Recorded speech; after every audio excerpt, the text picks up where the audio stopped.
ইউক্রেনকে ১০০টিরও বেশি রাফাল যুদ্ধবিমান দেবে ফ্রান্স। এর পাশাপাশি কিয়েভকে এয়ার ডিফেন্স সিস্টেম, প্রয়োজনীয় গোলাবারুদ এবং ড্রোনও দেবে প্যারিস।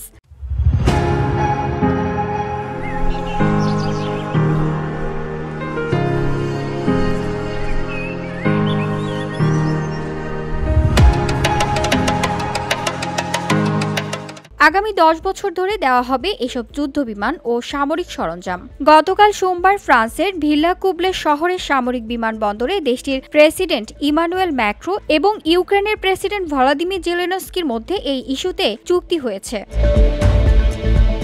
চুক্তি স্বাক্ষরের পর এক ব্রিফিংয়ে জেলেনস্কি বলেন, আমরা বিশ্বের অন্যতম শক্তিশালী এবং বৃহৎ একটি এয়ার ডিফেন্স পেতে যাচ্ছি। এমন এক সময়ে ফ্রান্স এবং ইউক্রেনের মধ্যে এই যুদ্ধ হলো যখন ইউক্রেনের জাপোরিজিয়া প্রদেশের রুশ এবং ইউক্রেনের বাহিনীর মধ্যে তুমুল লড়াই চলছে। ইউক্রেনীয় সামরিক বিশ্লেষক সেরহি কুজহান বিবিসিকে জানিয়েছেন, সাম্প্রতিক মাসগুলোতে রাশিয়ার প্রতি মাসে ইউক্রেনে গড়ে ৬০০ বা তারও বেশি গ্লাইড বোমা নিক্ষেপ করছে।